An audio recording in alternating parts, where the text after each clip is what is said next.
These are the 7 things to consider when your job is in danger. And this is based on my experience when I was living in London, and ultimately I did lose my job. And I was on a sponsored working visa. It happens to the best of us. It happens to many of us. We will lose our jobs at one point in our lives or another. And that's fine.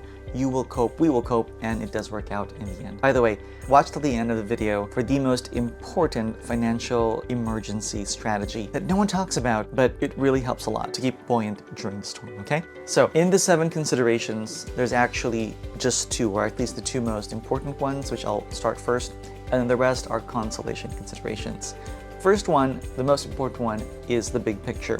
What is the big picture for you in life, in your career? For me, the big picture really was I just wanted the American dream. I wanted to live in America. So let's backtrack a bit. I was in the Philippines working, and then I got sponsored for a green card. And while waiting for my green card, me and my friends decided to go to London and work there while we wait for our green cards to come through. When we moved to London, working for the National Health Service, 2 years in, I fell in love with London. And I decided that, you know what, I actually wanted to live in London instead of the States.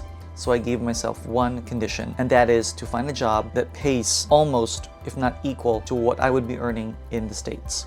I was working for the National Health Service, and as many of you know, they don't pay that well. I applied for a job in the private sector, which paid a lot of money. However, that job had a probationary period of 6 months, which required you to be certified. Within that 6 months, you have to be certified as a disability analyst. And that meant doing 5 assessments with perfect ratings in a row. So on the third, for example, if on the 3rd round you didn't do well, you go back to 0. So you have to get 5 perfect ratings. And that company was known to have really a high turnover rate. I knew first month in that I was in trouble, that I wasn't gonna get certified. And that's why I had to make a decision within that first month, what I should do, what's my strategy. With this job, you do get training for 1 week out of town, all expense paid, hotel, food. It's like a free vacation. You also get paid during that time. Such a good incentive. You do get training, first 1 week of training, and then you're thrown into the field, but you have a mentor. You observe first, and then after you observe, you start doing assessments. Start doing 1 assessment in a day up to 4 assessments. And of course, as you know, whatever they teach you in training usually is different in the actual real world. And that's where I struggled, and I think it's something that cannot be remediated or helped,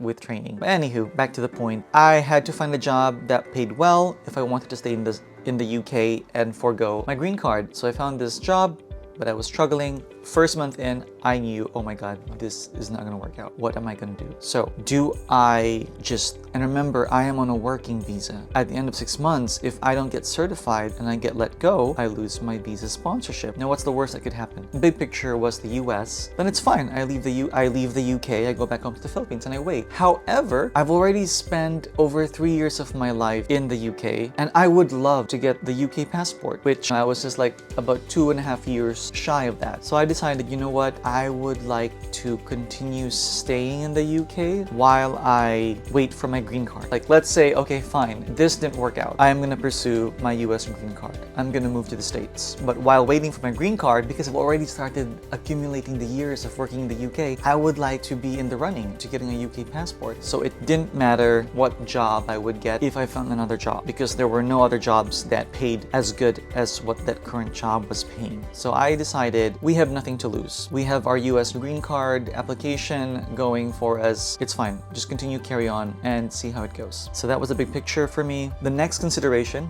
there's 2 important ones. The first one was the big picture. The next one is your savings. And this is common. They always say, okay, always have enough cash.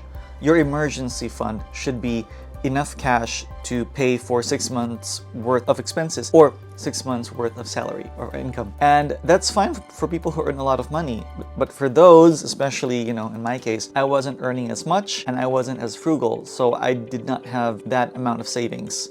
6 month savings. During my first month of probationary period, knowing that it wasn't going to work out for me, I started to aggressively save money. And fortunately, the income for that job was really good, that I got to save a lot of money quickly every payday, and that my expenses, or rather my rent, wasn't that expensive. I never upgraded my residence, even if I got that new job and also because I already knew that that job was really known to be high turnover, and it was a gamble. Normally, people who move to the UK on a working visa, they don't switch jobs, especially with jobs that are high risk. They don't switch. They gamble high risk jobs once they become at least a permanent resident and not while on a working visa. Because if you lose that job, you can just imagine the pressure, the stress you go through with having to find sponsorship. Which goes to our next consideration, which is sponsorship. Okay, so I've already talked about savings, you should have enough, 6 months worth. The third consideration is sponsorship. If you need sponsorship, to be specific, if you are on a working visa, sponsored working visa, and you got let go, you have 2 months to find another sponsor or get sponsored. If not, then you have to go home, you have to leave. And literally at the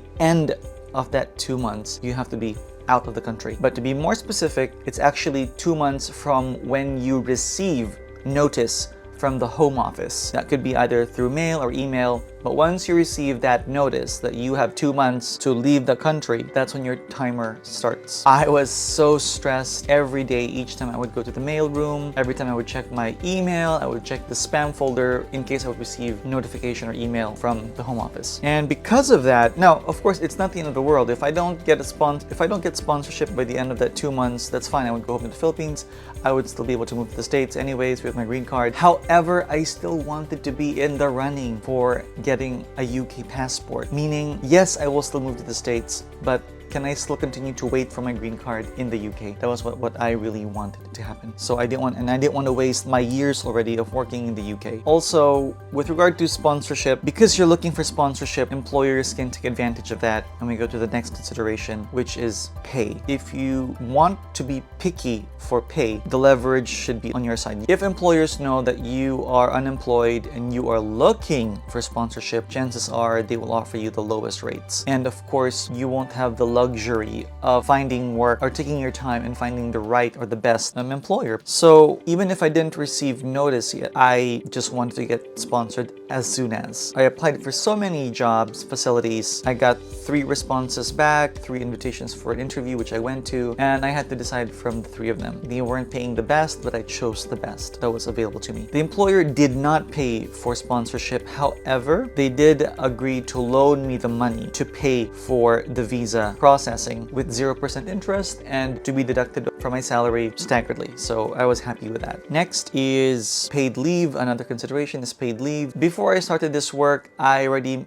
committed with my friend who was coming over from Beverly Hills, and my sister and nephew were coming over to visit me. And I just thought to myself, you know what, because I know that this isn't going to work out. I know that I will ultimately go to the US. Let's just enjoy this paid leave. And because the probationary period is 6 months, which is half the year, I knew I was entitled to half of the paid leave benefits, especially in the UK, which they're very generous. So yeah, you could decide whether you would want to enjoy your paid leave, and you could also use that for finding work, getting interviews, or, you know, cut it and just end your job cold turkey. But for me, I decided to enjoy the paid leave benefits just to extend my stay with this company and to break up the weeks that were really, really bad. Because of course, when I was doing assessments, my ratings were really, really low. So at least the paid leave would help break it up and make it not look too bad, at least, or spaced out.